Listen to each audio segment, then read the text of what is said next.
Welcome everybody. Just shortly after kickoff time at 2 o'clock, we still have some more people coming. We are delighted to have a huge number of you joining us. So clearly how to reach the right people right now is a topic close to many people's hearts. So welcome.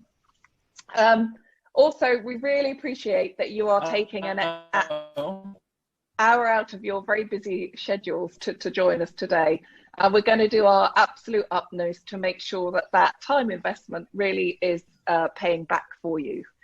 So please do get ready. I hope you're sitting there with pen and paper ready to take loads of notes. We're going to cover quite a bit of stuff at quite a bit of a pace.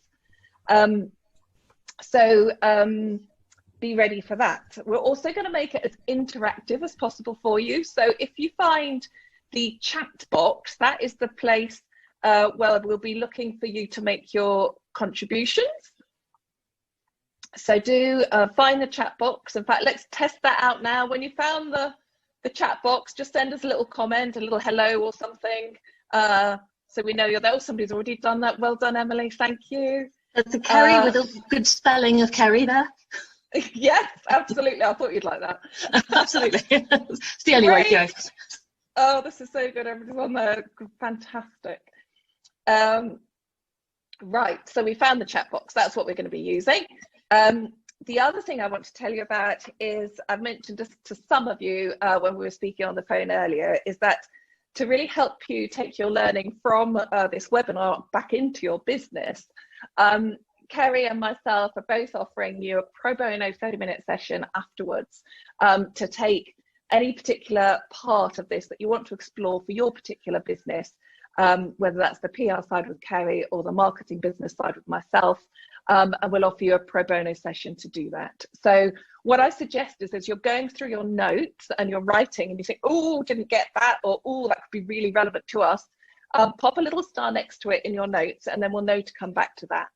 And then we're going to pop up a link to the form that you'll use to then book your spot, so that we can have that one-to-one time and get this really working for you. So make notes and annotate them as you go along, so we know what we're going to be talking about. I think that is all to cover off as we get going, and I can tell that you're reacting so you can hear us, which is always a good situation. So let us click onwards here. So introducing presenters. So I'm Helen Pethybridge from Action Coach Chilterns, leading the business here.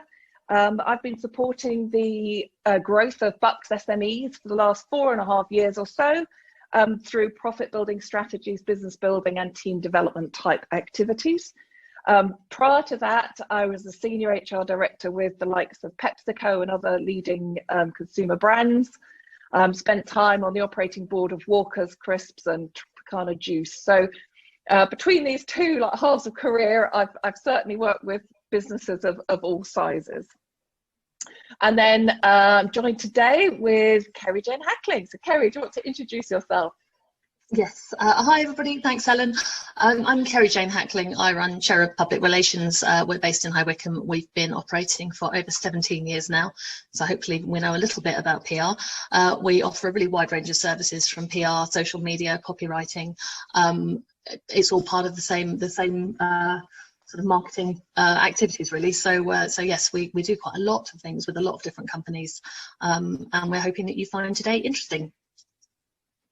Brilliant. Thank you, Kerry. Right. So question here. When I'm working with businesses, we've always got one particular goal in mind, and that is to create a commercial profitable enterprise that can work so you don't have to. You might choose to, but you don't have to.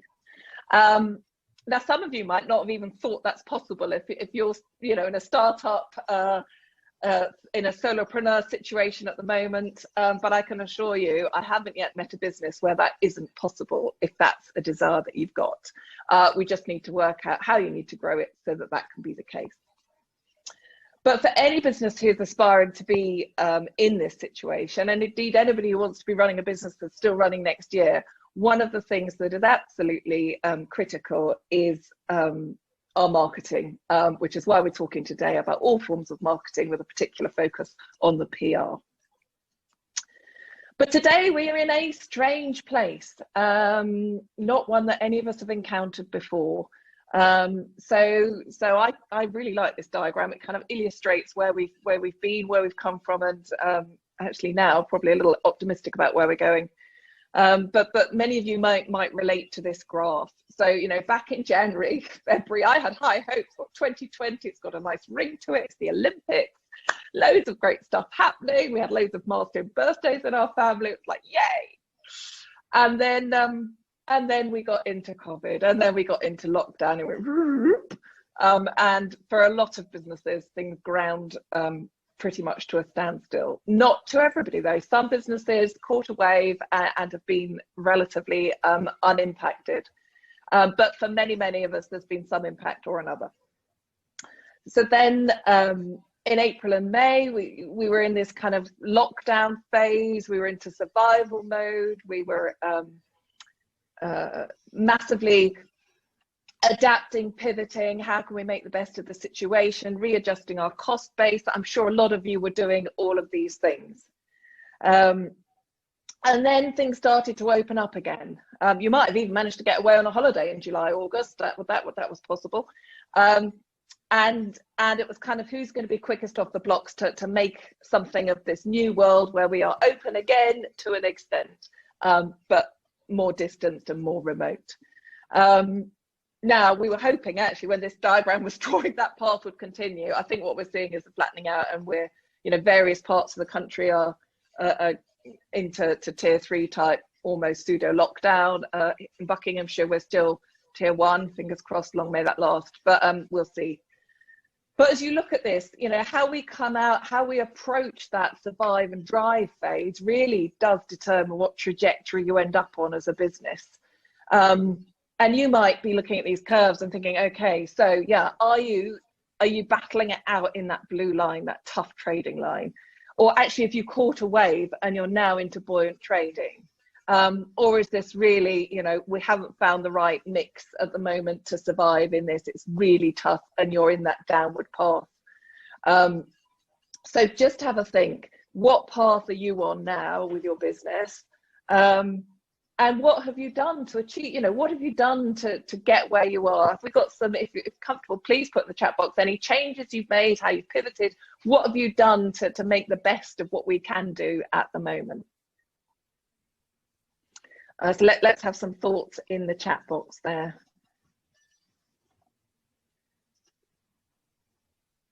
Great, some new service offerings coming in.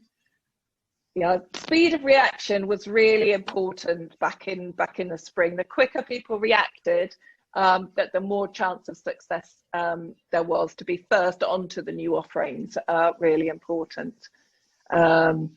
Everybody's been doing a lot more online, social media, and that's really important. But also think, what do you need to be doing more of? I think we had a lot of energy, there was a lot of drive, it was sort of, you know, emergency, you know, we're running on adrenaline back then. I can't say that, adrenaline back then. And now, actually, do we need to be pushing on again? You know, we're talking about, I do think at the moment, I was talking to somebody recently and I said, I think we are in a kind of new normal. I know it's an overused phrase now, but I think we can pretty much guarantee for the next 6 months or so, it's going to be open, closed, up, down, tier 1, tier 2, tier 3, down to tier. We're not going to be back in any sense of normality for 6-9 months. I think we can guarantee at this point, which actually gives us a kind of stable base of being in the unknown, which I think is slightly helpful. So what do we need to be doing, knowing that is what's facing us for the next 9 months? So just have a think about that.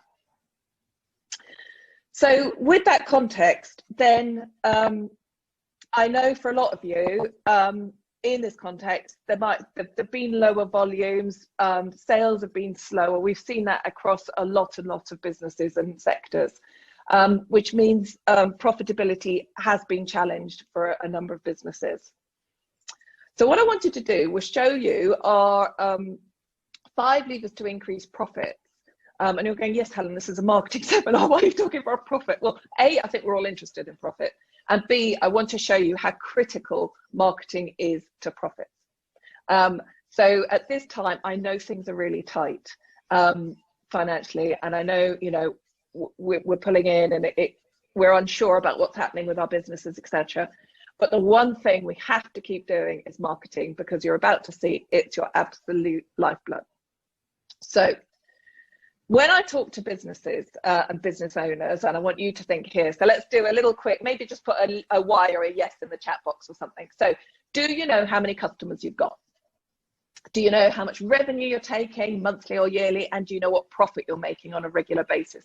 Not profit when the accountants had to go 9 months after the year end. I mean, do you know your profit every month? Are you looking at that? So, oh, great. Somebody's got the hang of this. Just go, yes, yes, yes. I like that. Yeah, great. So some of you are saying yes. Some of you might be a yes, maybe. These things you absolutely need to know, but actually, they're not the most important numbers. What, you say? So these I call outcomes. What are they an outcome of? Well, the number of customers you've got is an outcome of how many leads your marketing brought in. Haha, marketing. Yeah, we don't have new customers if we don't have marketing. So how many leads you get in, and your sales process, how good was that at converting those leads? So you can see that if you haven't got enough customers, if you wanted more customers than you've got, you need to know, do you need more leads? Or actually, have you got enough leads, but you need to improve your sales process and convert them? Because those are really different activities. One is lead generation and marketing, and the other is sales technique. Clearly, you don't want, if you've got a lot of leads in, you're not converting them, you don't want to spend more money on marketing because you're just getting more in that you're not going to convert. That's a total waste of money, and we definitely can't afford to be doing that at the moment. So customers, outcome of leads in, and how many you convert. Your revenue is an outcome of how many customers you have, on average, how many times they transact with you over the year or the month, whichever time frame we're looking at, and how much they spend with you when they do have a transaction. So if we take a restaurant, for example, how many number of times that somebody transacts with you is how many times did they come into the restaurant in the year, if we did this annually. So maybe they come into the restaurant 4 times a year. The average value of the transaction would be how much they spend. What was the bill on average across those 4 occasions? So we want to know those numbers. And actually, mathematically, if you times the number of customers times your average number of transactions across all of them, times the average value of a transaction across all of them, that will give you your revenue. Now, I can pretty much guarantee, unless you've heard another action coach, you won't have looked at revenue in that way. But it's a very helpful way of looking at revenue, because now you know how to improve it. Get more people, in terms of more customers, having more transactions with you, buying from you more frequently, and spending more when they do. And then finally, our profit is an outcome of our profit margin times our revenue. How do we impact our profit margin? Well, it's generally prices up or costs down. Or a combination of both. So are you with me? Are we getting this? This is a new way of looking. So what we're going to do now is try some very simple numbers in here just to show. So if we take a business, this might be let's take a marketing agency, something like that. The numbers won't be quite aligned to a marketing agency, but we'll just that to keep the math simple. So say this agency, they're getting 4,000 leads a year. They have an average conversion rate of 25%. So that's going to give them 1,000 new customers a year. Woohoo! Great agency. On average, somebody transacts with them twice a year.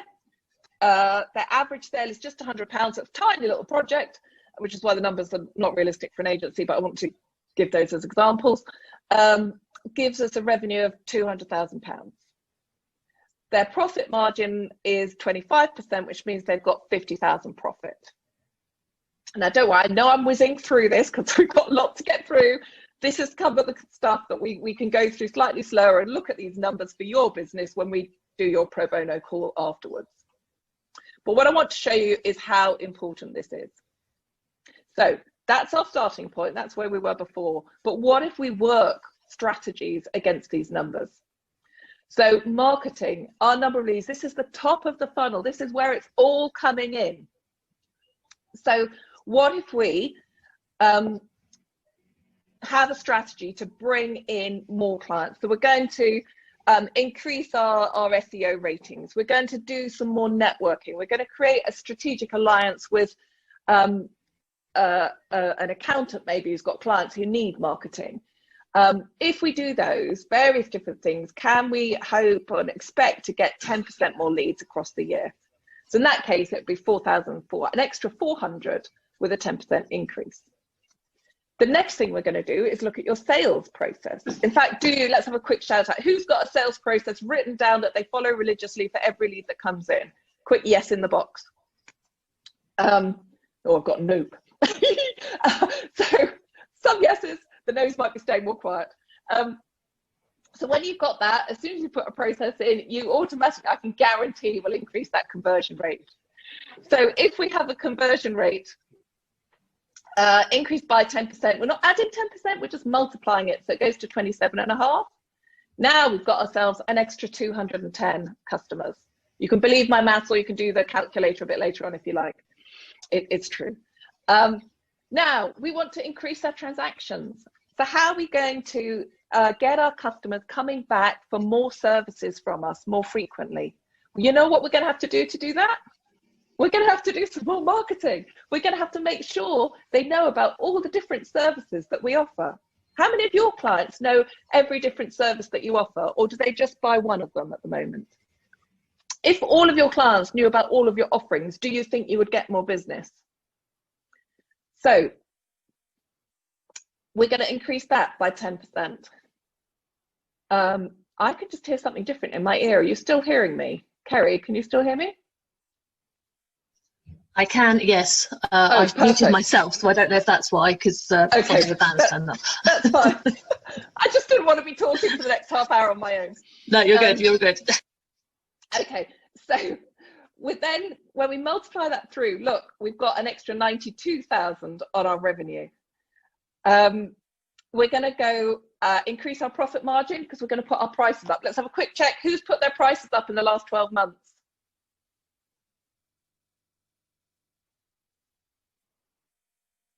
Yes and no. Yes. Oh, good. Some of you. A lot of people don't. So putting your price up obviously increases your margin. Look at your costs. Who's reviewed their costs? I hope you've all reviewed your costs in the last 12 months because that was absolutely key. So that's going to get us, but by doing those 10% on each of those blue lines, it's actually got us a 61% increase in profit. And of those 5 blue elements, 3 of them, the number of leads, your number of transactions, and the value of your sale are all driven by marketing. So this is why it's so important that you keep that marketing investment. It might be time investment, it might be money investment, but it is an investment that you keep that flowing because that's what's going to drive your profits. So marketing is maths. As you can see, I've just started a maths lesson with you for marketing. So some people see sales and marketing very much as an expense, and the accountants, even the accountants, bookkeepers amongst you will see that in your P&L it sits in that expense below the expenses heading, but actually we see it very much, it's an investment. When done properly and measured properly, we'll get it to be an investment. But who can actually hand on heart say they know they get a positive return from their marketing spend and their marketing time? Let's have a quick yes if you honestly can say you get a positive return. So for every pound out, more pounds are coming in. Sometimes the biggest impact I have when I start working with a business is telling them to stop some marketing because they actually don't know.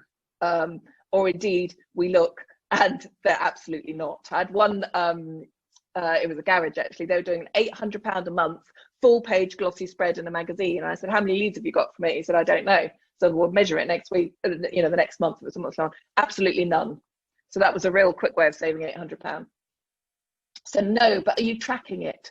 So are you tracking your leads in so that you can tell that? And by tracking, this is again why marketing is maths. There's 2 sides to marketing. One is we need to look at how much it is costing us to get a lead in. So if, say, you invested £300 in advertising, and you've got 10 customers, you can see it's cost you £10 to get each one of those customers from it. So your cost of acquisition of a client there is £30. Now, there's two things you can do to make that better value for you. You can either drive down the cost of the marketing, get a better deal, and there's some great deals to be had at the moment, especially in the press and some of the online. I know the Bucks Free Press had some great offers on a few months ago. I don't know if they're still there. So you bring down the cost of that advertising, or you get more leads for it. You make it more effective. You tweak the wording. You get the target more closely aligned and improve that so that you get more customers from that same spend. Either which way, it's going to end up by reducing your acquisition cost, which has to be good news. But how much should you be paying for a lead? It's a bit of a difficult question to know that. So the other thing we need to look at is our lifetime value. So how valuable is your customer to you for the duration that they're doing business with you? Now, some of you will have a business where it's a one-off transaction, but many of you, I know, have got repeat business, or you work on a retained business type pattern. So on average, do you know how long you keep a client? And on average, how much do they spend with you every month or every year? So if we look at this example, we've got a customer, stays for 6 years, and they're spending £550 every year for those 6 years, but actually they're worth £3,300. So if you paid £30 for a £3,300 worth customer, that feels like quite a good deal to me. If you could get twice as many of them in by spending £100 on acquisition costs, that probably also sounds an even better deal. So this is where knowing your numbers in terms of what is a client worth to you and how much it costs is absolutely critical. So we want to be, over time, decreasing our acquisition cost and increasing our lifetime value, which obviously we do by keeping them for longer, or indeed increasing the spend that they spend with us. So in order to do that, there's one thing that really has to be true. We need to find yourself in a niche. And our definition of a niche is where you are in a place of no price competition. Let's just have a quick check. Who feels they have to compete in price or on price? Pop it in a box. Or if you feel actually you are out of price competition, go, yay, out of price competition. So yeah, a number of you feel you're competing on price. So what we want to do, you're saying, yeah, Helen, that's what kind of planet are you on? I'll tell you what planet I'm on. So what we need to do to get that in place is to have two things true. One is we need to be doing or being something that is different to others. So we need to be providing something unique. It's something that's we're doing or being that is different, and it is worth paying more for, and in particular in today's environment. So if you can't hand on heart say you're at this place now, then that's maybe something we need to focus on in our pro bono session, is what could you do to become more distinctive or more worth paying more for? Because when something's, I mean, let's just actually, Helen, yeah, can I jump in? Sorry. John Shepherd's just posted something interesting, which is that it's essential to have good value, but the price should be the first consideration of a potential client, which is a very interesting point. The price should be the first price. Sorry, Helen, can I just say I meant to put not. Oh, yeah. In that case, well, I would agree with that, John. Sorry about that. Well, obviously read what. Thanks for pointing that out, Kate. Yes, absolutely. You need to create good value, which is why you're worth paying more, because you're giving so much value that people will pay a bit above the odds to get that product or service. Yeah, and in fact, price is typically only 10% of somebody's decision. It's often the easiest thing to say why they didn't buy you, but it's often not the prime reason. And as you say, Nick, if you're competing on price, it is just a race to the bottom. So We want to find our niche, so might need some help there. When we found our niche, then we need to get 3 things aligned. So we want to be writing this down because we're going to spend almost the rest of the webinar is going to fit around this in some way, shape or form. So firstly, we need to be really clear about who is your target audience, or who are your target audiences. Next, we need to know, what are you offering that target of? I don't mean a discount offer. I mean, what is the offer of your product or service to them as they need it? And then thirdly, we call this see for copy, or how are you getting your message to them? And that's very much where the PR side comes in. But let's take a little minute here to think about who is your target audience. Your target audience is probably a number of different audiences. So I often get people saying, oh, Helen, well, I don't think I could get it. We want to be really, think of it as an archery board like we've got here. The ideal client, who is your best paying, nicest to work with, longest staying retained with you type of client that you really enjoy working with. You know, those are some of your target audiences. Now, you probably find that there's a characteristics that meet one particular service, and you've got another service that's another type of client. So I have a group coaching offering that is very much tailored to solopreneurs and those at the beginning stages of their business. My employee engagement work is much more focused on those businesses that are probably 5-10 years old. They've got 30+ employees, a very different type of audience, and a very different place. And in many ways, I need to write in a different way to resonate with them, which is absolutely Kerry's bag. So I won't go further in there. But what I want to do with you is tee you up to the fact that you need to get clear. People are sometimes owners are reticent because they, well, if I go very specifically for that yellow bit in the middle there, I'm going to miss out on all the others. My answer to that is no. If you go generic, you're not going to resonate with anyone massively. You'll sort of align to a lot of people, but they won't go, oh, you're talking to me. And therefore you could catch no one, if you saw what I mean, with the, in terms of lead gen. So if you go very tight, you know, like if you were aiming at that archery board, you're aiming always for the middle. Now, do all the arrows end up in the middle? No, if you're like me, absolutely not. But they're still ending up on the board. If you didn't have the board there, they'd be anywhere. So that's why we need to really focus on, spend time working out who is your target market. When you've done that, then what we need to do is to make sure you're matching your offering to that target audience's needs. Or you go the other way, but they have to mesh together, because people only spend money when you're solving their problem. Full stop. You know, if I'm going out to get, you know, a new dress or something, it's because I've got a problem. My problem is I'm bored of them. They're falling apart. I'm going to a special thing and I want to look really well. Whatever it is, there is a problem that I'm solving. If you get, you know, buy some marketing service, if the problem is you haven't got enough leads, that's why you're going to invest in it. So work out what is the specific problem that your target audience have, and how does your product or service meet that need? And then you can talk, that's your offer. There's no point in going out with any marketing, whether it's on social media, print, networking, whatever, because words, it's the words when they come out of your mouth or off your keyboard, they're not going to resonate with people unless you've got a clear match of product or offering and their needs. So that is key to spend time on. And often, you know, sadly, people develop businesses on what's a great idea, and then I go, okay, so what problem are you solving for who?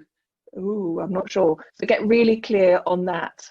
And then when you've done that, what we want to do is then develop a marketing strategy for you that covers ultimately multiple different areas of marketing, different strategies. Ultimately, we want to end up with 10 ways of getting 10% of your leads that gets you your 100% of your lead generation. You don't want to be a one-trick pony. I had a desperately sad conversation with an online ladies fashion retailer, high fashion, and they had one strategy. It was Instagram. And she was turning over about 30,000 a month, mostly online. She did have an outlet in Brighton, I think it was. And that was driven by celebrities and influencers commenting, etc. on Instagram. What happened was one day Instagram changed their algorithm, and that stopped, and literally her revenue went from 30,000 to 3,000 2 months later, and she was literally doing no other marketing. So at that point, it's like, okay, well, clearly we need to do something different, but we're doing all the testing and measuring, experimenting, because marketing is a game of testing and tweaking. 80% of marketing doesn't work first time. You have to work at it, change it, learn from it, tweak it. So you don't want to be doing that with everything all at the same time. So make sure you've got multiple strands going, but only work with 2 or 3 until you get them into a rhythm. And you know that you've got a positive return on investment. So when you invest in that marketing strategy, time or money, you know what you're going to get back, and it's working for you. When you've got 2 or 3 that do that, then you can add in another one to the mix. Get that to work for you, then add in another one. And then you're going to be pretty robust. So, and you're going to know that because you're testing and measuring. So make sure you know where your leads come from, when they come in, and work, because you can average that out. And when you know on average, at a seminar I get 20 people. This is a really huge one. There's about 40 plus of you, which is exciting, but that's actually a high one for me. But on average, I know it's about 20, and I know what happens. So so I know what I'm doing there. So you work out your numbers so you can work the law of averages for yours. But then when you've got these strategies, I'm going to hand you over to Kerry, who's going to talk about PR, a separate strategy in itself, but also has a huge impact on all the rest. So I know I've gone really fast there, but Kerry, are you ready? I am ready. Fantastic. Now you're going to switch to you. me. I have given you control. Okay, right. I can still see you rather than me, which is a good thing. So let's. Can you see me, or are we still seeing? No, I'm seeing you, bizarrely. Okay, cool. Right. Hi, everybody. Nice to see you all, or just see Helen. Right, I'm going to be talking about 4 ways to further your marketing, but specifically using PR, because that's part of that's part of marketing. It's a very important part of marketing, and hopefully it helps you be more cohesive with the rest of your marketing. So PR, people get very confused about what it is, because we quite often get asked, oh, how much do I have to pay to generate PR in a publication, meaning advertising? Well, advertising is a completely different thing from PR, but implementing an effective PR strategy as part of your overall marketing strategy will help you communicate better. And it's basically generating press coverage in media which engages with your audience. So press coverage is unpaid coverage from an independent third party which presents your business and its products and services as credible and trustworthy. Let's face it, if somebody is talking to somebody you know and they say, oh, so-and-so's business is really brilliant, you're more likely to believe that than you are if you're running around saying I'm brilliant, which is essentially the difference between PR and advertising. An effective PR strategy also can help you make the most of other channels like social media. So your PR shouldn't exist in a kind of vacuum. It has to be shared more widely, because that's how you make it go further. Keep losing the little thing. There we go. So PR is important for a number of things. There's company awareness. It assists with the sales process. If people have heard of you already, it's much easier to get a foot in the door to actually get a meeting with them. Quite often, you know, we ring people and they say, well, I actually heard of you. I drive past your office on the way to wherever I'm going. So those kind of things are important. Also drives employee engagement. Employees really love to see that they're part of a proactive company that's generating press coverage. And it also makes people come to you as employees, because, you know, they can see that you're there, they can see the kind of things that you're doing, and you can engage with them. Snappling Pig actually is a really good example of that. I don't know if you guys know them, that Nick and Adi are really good at putting their brand out there, and actually they look like a really fun brand to work with.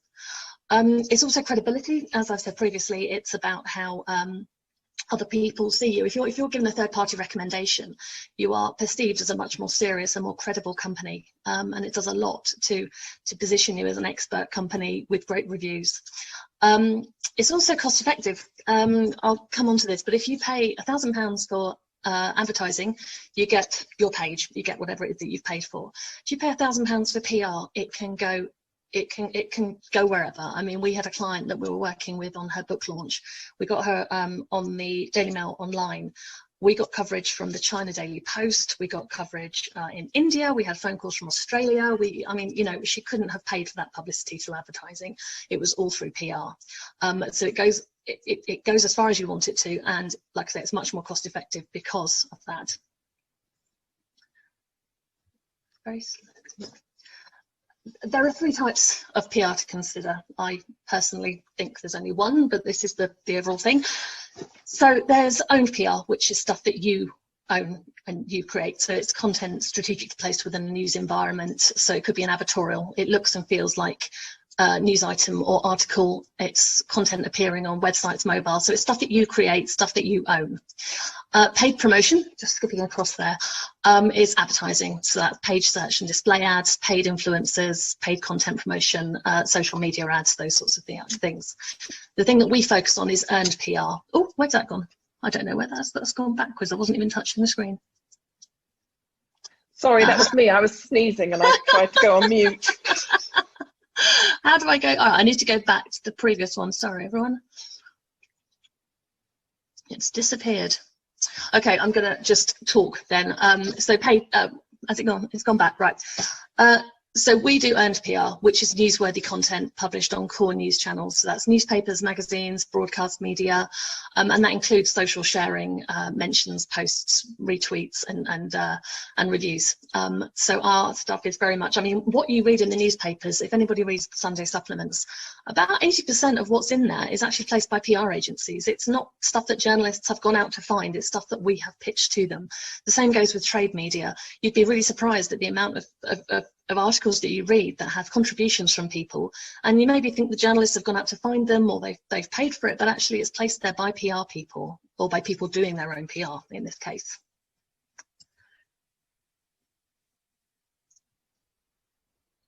This is taking a long time to switch over. Okay, the joined up thinking is really important because you've got your marketing objectives, and there is so much that makes up part of that. So you've got your email marketing, you've got your social media, you've got your PR, you've got your SEO, your paid ads, and your partnerships, and all those things have to be cohesive. You can't just have one message for one, another for that. You need to be focused, you need to be cohesive, you need to make sure they all fit together, because they all benefit one another, and the more you can do with each of them, the further it will go.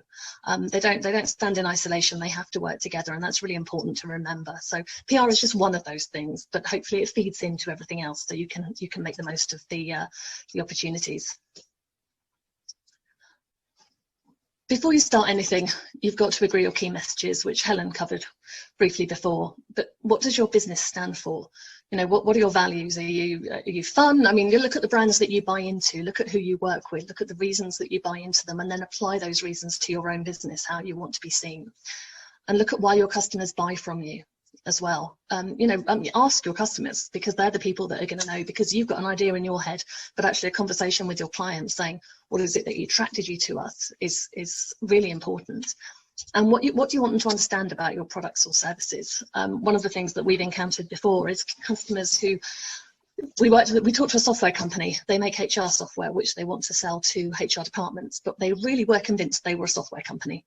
Now, theoretically, they were a software company. They made software, but actually they were helping solve a PR problem, an HR problem, and that was what they were completely missing. So they wanted to be in the computer press, but actually what they really needed was to be in the HR press. And they were very convinced of that, and that's why you need your customers to really tell you what it is they see about you. You might think it's one thing, but actually it might be something completely different. And you need to identify your audience. Again, and Helen covered this briefly before, but in terms of identifying the media you need to be in, you need to identify who your audience are and where you're going to find them. So they could be professionals who need your services. So they might be PR people who need bookkeeping services, for example. They might be HR managers or facilities managers or interior designers. You know, again, you will know this from your clients, but if you've got a really wide range of clients, put them into categories, work out who they are, because each of them will be looking for something different potentially from you. Look at where they're based as well, because again, that affects the media. So if you run a clothing shop in Beaconsfield, unless you've got a very big online presence, you don't necessarily want to be targeting national media, because it's going to be a waste of your time. You want to be targeting local media. What sort of interests do your audience have, or what sort of information are they looking for? Are they looking for information? I mean, if you read the business magazines, some things will engage with you and some won't. So if you're interested in sort of advice on HR, if you're interested in advice on bookkeeping, then that's what you'll be looking for. So think about what the interests are and what your audience will be looking for, and that will then tell you which media your audience will engage with. So with magazines or trade magazines, you know, we read the PR press because we want to see what's going on in the PR world, but we also look at all the other titles to see what people are talking about, what we can get involved in. But if we're looking for customers, then the areas that we work in will very much focus on those areas to see what people are going to be looking for and what they're interested in. Oops.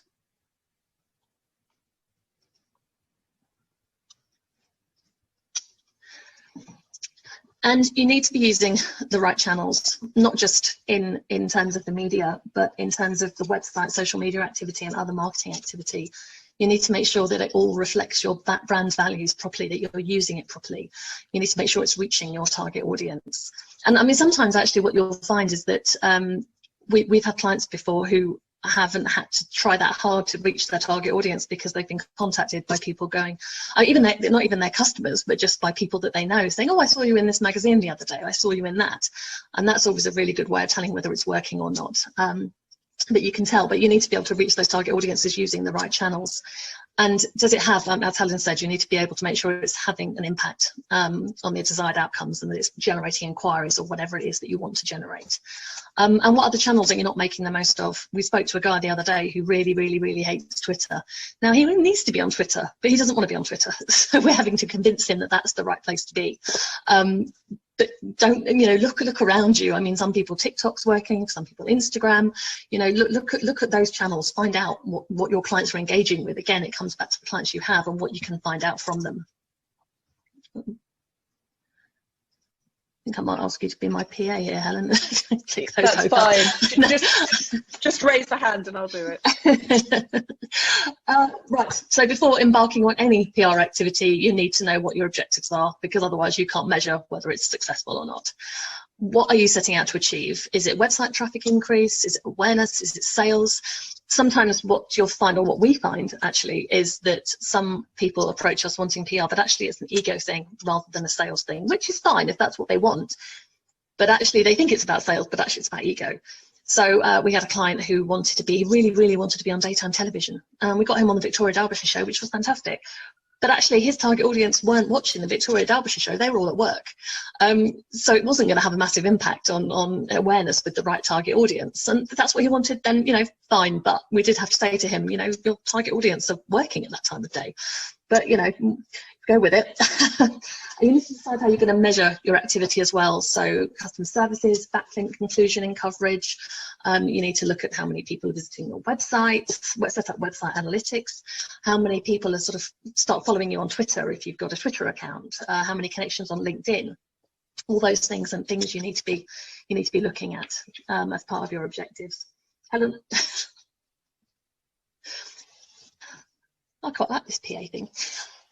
Right, this is sort of a basic, the first sort of strand really, which is the basic PR things. And I've put some examples of clients so you can sort of see the kind of things that they work on. So you should have a marketing schedule. And some of you have already said that you've amended new offerings, created new things to target your target audience. But you need to schedule PR activity around your marketing schedule, which could be new product launches. So this company, TVM UK, is a client of ours. They make pharmaceutical products for pets. So our target is vets and also pet owners. So they launched this new product, and what we did was we created 2 different campaigns, one of which was targeting the pet owners, and that was a microsite that we created so that people would learn how to take care of their pet's eyesight, which is what the product was. So that was a good thing that we managed to get into the consumer press. But we created another campaign for vets, which was board kits, so ways that we could get vets to spread the word among their audiences. So that was something they had scheduled in. We knew what we were doing. We were planning ahead to get those 2 things out there. The other thing is things like events and open days when you're doing things like that. So we worked on the Buckingham Literary Festival for several years. That we knew what their schedule was. We knew when we had to get stuff in the press. We knew what the deadlines were. So things like, actually, this is quite a good point. If you're looking at magazines, if you're looking at newspapers, find out what their lead times are, because a magazine like Red Magazine might have a lead time of 6 months, for example. So you need to start now in order to get into spring. If you're looking at a trade magazine, it's going to be shorter, but it's worth sometimes calling those magazines. I'll talk about that later, but to find out what their lead times are. But scheduling your pre-activity, so the Buckingham Literary Festival, that was a very specific thing that we were working on. We did the lead up to it and a little bit of post-publicity about it, but it was a very specific campaign. And Cardinal Clinic is a mental health clinic that we worked with for a number of years, and they did sort of lots of different things, but one of the things was charity fundraising. So this picture here was, they did some fundraising for the local food bank, and we managed to get that in the press as well, because it was a local story. So it comes back down to who you're targeting. So they were targeting very much people in Berkshire. So it was about raising awareness among those target audiences. Right, I've got to speed up here, sorry. The creative PR and partnerships, think outside the box. You've really got to attract interest from the press to engage with your target audience.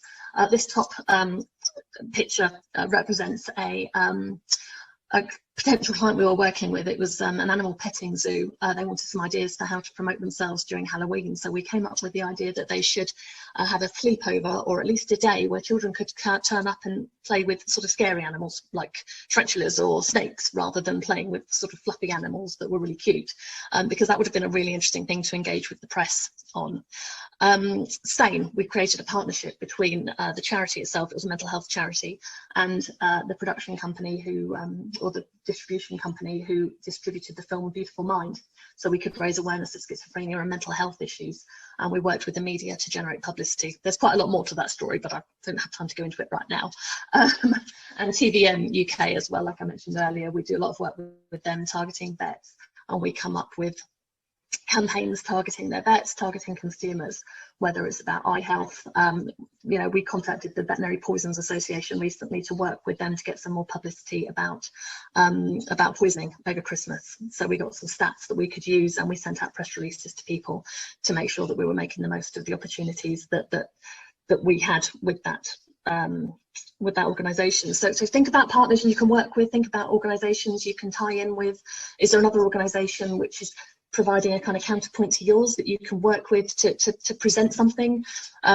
Ages ago, we did a campaign with a serviced office place. They wanted to get people in to look at their offices, so we contacted other companies in the area to offer free training sessions within this office, and we promoted it through the local press. So we had people coming in to learn about PR, people coming in to learn about bookkeeping. So we managed to get lots of businesses in, and also benefit the other people in the company, in the event, to get people to come and meet them as well. So that was quite successful.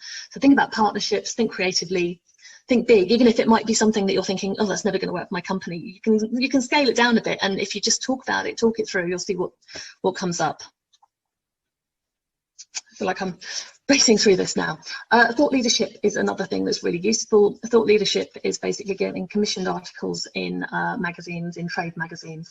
So these three companies we worked with, Thomas International Psychometrics, we had a lot of press coverage for them in the HR press, because we needed to reiterate the importance of psychometric assessments. So we had a regular column in business magazines, regular columns in HR magazines. And the thought leadership process is about positioning you and your company as credible. When you are seen as having this commissioned article, you are seen as somebody who's very serious, somebody who's knowledgeable. You're sharing your knowledge with them. Jane Piper is an organisational psychologist. So again, we were targeting the business press and the HR press to talk about how people can be more effective in their organisations, in their timekeeping. And that was a very good way of making her well known, and it generated speaking opportunities as well. So those sorts of things involve commissioned articles and contributions, news hijackings, and personal profiles. And again, if you need to do your research, look at the media. I'm skipping ahead now because I know I'm short of time. But you need to look at your target media and take advantage of the opportunities that you see what other people are doing. Helen, can you switch to the next? Case studies are also really valuable, and they can work for trade media, or they can work for consumer media. This was a particular thing that we got into the Independent for the mental health clinic that we were working with. This lady ended up in a wheelchair, completely unable to function because she had depression, and so she was a really good example of how the clinic helped her. And also raised awareness of the struggles that she had. So the case studies bring a work to life and demonstrate the impact of what your company does. So it's worthwhile if possibly, I mean, it works, like I say, for trade and consumer, but develop a database of people and companies who are happy to appear in the media as a case study. It's very, I mean, it's like getting a testimonial really, and actually testimonials, if you haven't got those on your website, get testimonials. But note their stories, get images, look at the right kind of media to pitch them to based on age, gender, location, and check whether they're happy to be identified, because that's really important as well. Thank you. Contacting the media, that's obviously where people struggle, but there's lots of really good ways to do research these days. I mean, this just shows the amount of I mean, this is a varied amount of media that we've put there, but there's media for everything, you know, just everything. Just do the research, find out type in what you do and find out what media is talking about what you do. But do your research, because there's no point in contacting Red Magazine if your business is targeting HR magazines, for example. It's HR companies. So make sure you do your research, because it's a waste of your time and a waste of your money if you're not targeting the right people. Most media does have names, emails and phone numbers. They do carry journalists' contact details, and you can do research into TV and radio programs. Social media also is really important right now. I follow loads of journalists on Twitter, and you can do it on LinkedIn as well. Earlier today I saw an opportunity for a previous client from a journalist that I follow on Twitter. I put them in touch and they're going to be doing some work together. It was just a favour for the client, but you know, it was a great way to connect them, and it's making her life harder just for herself, but it was a good connection. So hopefully she'll get some coverage out of that. So make the most of what's on Twitter, make the most of what's online. Press releases aren't appropriate for everything, but if you are doing a press release or a pitch, send a pitch in the body of the email with a short covering note. I've got something coming up about press releases shortly. But after you sent the press release or your pitch, get on the phone. People don't follow up enough. Took us 21 emails to Stella magazine once to get a page in Stella magazine, and it was the 21st email that the journalists saw, because they're so busy, they're understaffed. Ultimately, you're helping them out, and while you don't want to stalk them too much, you've got to persist. And if they're not interested, just get a no and move on. But sometimes you don't know if they're not interested until they actually tell you. Track your progress as well. So when you've had conversations, make notes of the conversations to refer back to, and you'll be able to go back to them and say, we spoke this date, this was the upshot, did you get the press release, did you get the information? And that then allows you to track what you're doing and maintain contact with them, because what you really want is for them to be coming back to you in time and saying, oh, we spoke, we couldn't use you then, but we can use you now. So it's worthwhile building those relationships. Next slide, please. So the press releases are used for a few things. They're not appropriate for everything, but they're used for news. So new products, if you're holding events or open days, anniversaries, winning awards, new staff appointments. If you're a bigger company, those are quite useful. Company announcements, if you're building a partnership, results of fundraising efforts. So those kind of things we were talking about earlier. The inverted pyramid is how you do the press release. So the most newsworthy information is at the top, and that is who, what, where, why, when, and how. The important details are in the middle, so you go into a little bit more information about what it is that you're doing then, and perhaps have a quote from your managing director or whoever's relevant. And then other general information and background information and contact information, so people can talk to you, people can contact you for images or whatever it is that they need. But images are actually really important, and you're more likely to get press space, particularly in the local press, if you have images. People like those images, they attract attention. Also headshots, if you're doing commissioned articles, headshots are really important. So high quality headshots just illustrate your commissioned article. And you need to maximise your press coverage. So use the press coverage on business social media platforms. Use LinkedIn, use Twitter. Alert your sales team to coverage to bring it up with clients and potential clients. that works really well. So if you are pitching, say, did you see us? Put it in your newsletters, create a press page on your website. This is Annie, who ended up in the China Daily Post. This is what she does with her website. All her press coverage is listed here, and you can see it makes her look really credible. It makes her look, she's credible, but it, you know, it really positions her as an expert. And include links to coverage as featured in other marketing collateral. So use it in your newsletter, use it in your blogs. This is what I mean about making it go as far as possible, because you just don't know who's going to pick up on it. And if your clients see that they're working with a company that's been seen in the Times, then they take you more seriously and they're pleased and proud to work with you. So it has that additional benefit.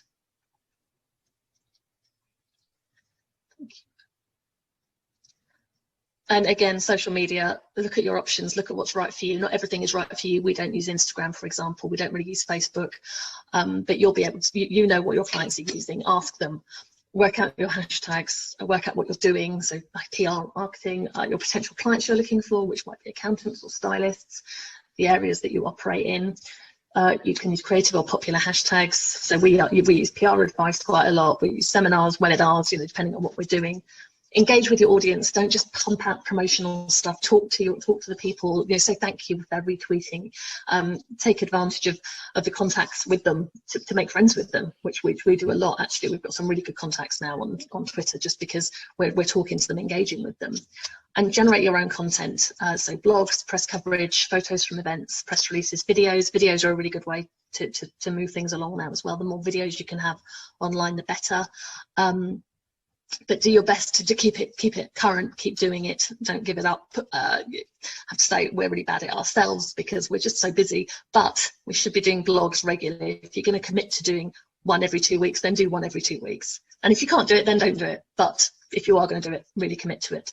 But all that stuff goes further on social media. And also you can, if you're doing commissioned articles, you can often repurpose the content. You can't use the exact content, but you can repurpose the content for a blog on your website, which you can then post on social media, which then will see traffic coming to your site.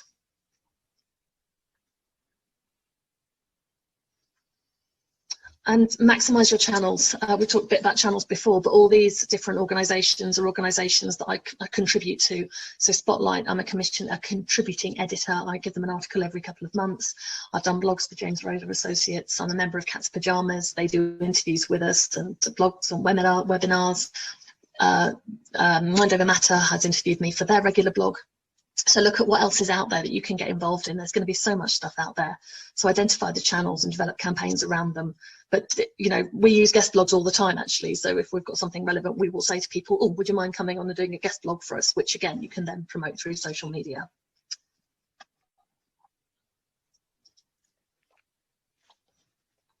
And make sure that you evaluate the areas like Helen said earlier. So it's about results versus objectives. It's about hard evidence, which is quantitative research. There's website and social media analytics. You need to know who's coming through to your site. The soft evidence is qualitative research and observation and anecdotal. We get clients saying to us, oh, so-and-so said to me, my friend saw this. I mean, even my neighbours have seen us and stuff and say, oh, I saw you in the Back Free Press the other week, which is nice because it means it's working. And sometimes it takes a little while to filter through, but the more you do it, the more people start to see you. I think it's that 7 touch point thing. You know, the more you do it, the more impactful it is. So just keep at it. And set up for evaluation methods for moving forward. So if you do anything, do the evaluation methods, work out how you're going to evaluate it in advance.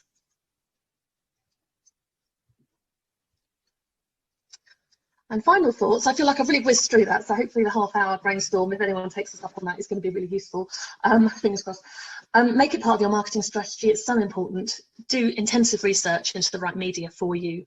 Set aside dedicated time to do your PR. Keep your eyes open for opportunities. Look at other companies, see what they're doing, see who you can partner with.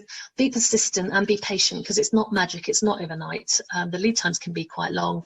It takes time to kind of people to recognize you, but it does work. It just needs time to bed in. And if you are persistent, then you'll see results coming through.